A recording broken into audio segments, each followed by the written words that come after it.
I just watched a 13-minute propaganda video titled 1001 Inventions and the Library of Secrets, starring Oscar winner Ben Kingsley as medieval Muslim inventor Al-Jazari.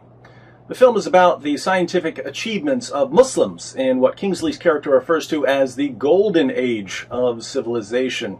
Welcome to the Dark Ages, or as it should be known, the Golden Ages. We don't see anywhere near 1001 inventions in the video. I counted around 7, and most of those were modifications of things that had already been invented. So the video might be more accurately titled A Handful of Inventions and the Library of Exaggeration. The film is part of a touring exhibition that's been visited by millions of people and is currently featured at the National Geographic Museum in Washington, D.C. You can take your children there to be reprogrammed about the importance of Islam. Excuse me, where are we going? From darkness into light, my young friend. As is usually the case with propaganda, the video is filled with kernels of truth mixed with barrels of nonsense. I'll be the first to admit that certain Muslims during the Middle Ages made some interesting contributions to science. The problem I have with these Islamic supremacist videos is that they tend to make it sound as if the Renaissance and the scientific revolution and pretty much all Western progress came from Islam. For instance, Ben Kingsley's character Al-Jazari suggests that the industrial age wouldn't have happened without his work in engineering. In fact, I've no idea how the Industrial Revolution could have happened hundreds of years later without such a device. Not that I ever get the credit I deserve. He even tells us that because he built some clocks, without him, people today wouldn't be able to tell time. If it wasn't for me, thousands of people would be late for everything. As soon as I have the time, I'll set the historical record straight and respond to a few of the claims made in the video. But for now, let's pretend that everything Al-Jazari says is true. And let's pretend that we just heard about 1001 bona fide Muslim inventions. As we sit here, filled with awe and wonder, we can't help but ask, why did Muslims in the Middle Ages make such amazing scientific discoveries? How did they build this golden age of culture and learning? If you've been paying attention to Muslim polemics over the past 15 years, you know where they're going with this. Muslims assure us that these scientific discoveries are the fruit of Islam. Islam is a fount of progress, clear proof that it's the true religion. That is pretty cool. This idea that Islam has something to do with science is probably puzzling to you if you've read the Quran, because the Quran is a scientific catastrophe. Surah 1886 tells us that Alexander the Great traveled so far west, he found the place where the sun sets. According to the Quran, the sun sets in a pool of murky water.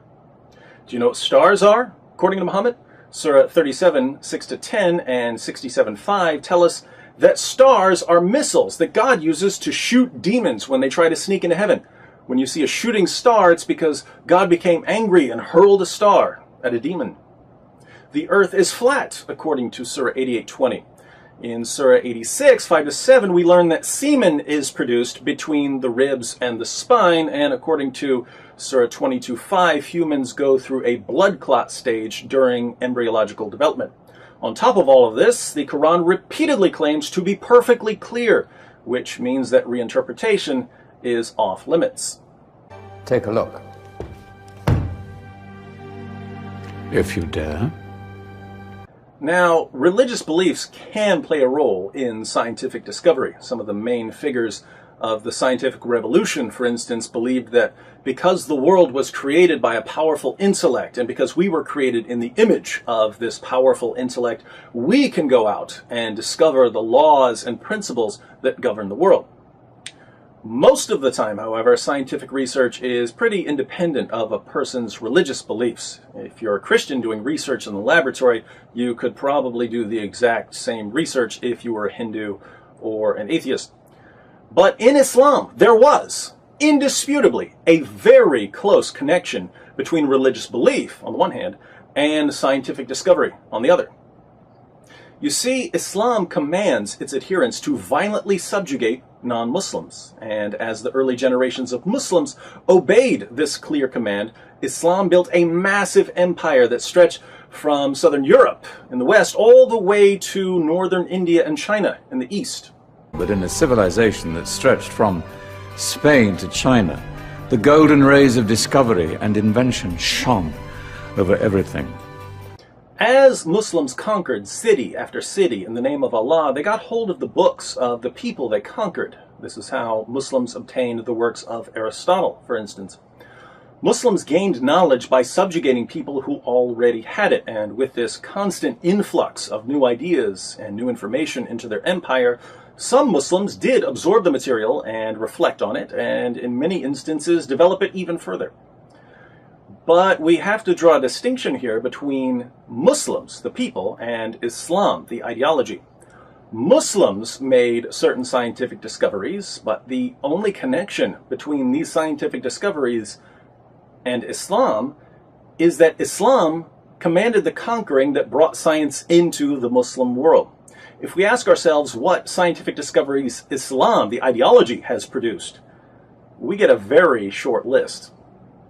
In the past 14 centuries, Islam has produced exactly one major scientific breakthrough: time travel. Any society that truly accepts Muhammad's teachings is mysteriously transported back to 7th century Arabia. Why? Because part of the message of Islam is that Allah wants you to live and think and dress like a 7th century Arab. This is what makes time travel possible. The Quran is the flux capacitor in that diabolical DeLorean known as Islam.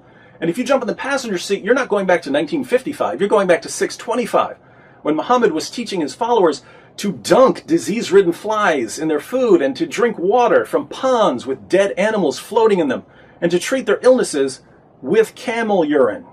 What civilization? The Muslim civilization, my young friend.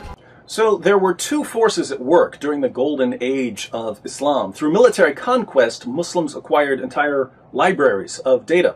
And some Muslims and Muslim leaders used this data and even expanded on it.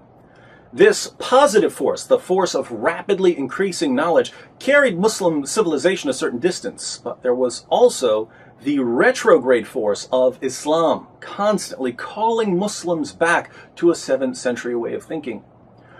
Why did science ultimately wither and die in the Muslim world?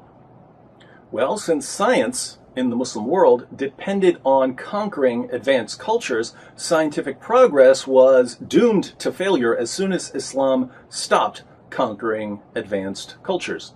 Without the positive force of new insights and new research pouring into the empire, Muslims were left with the negative force of Muhammad's intellectually backward, anti-scientific teachings.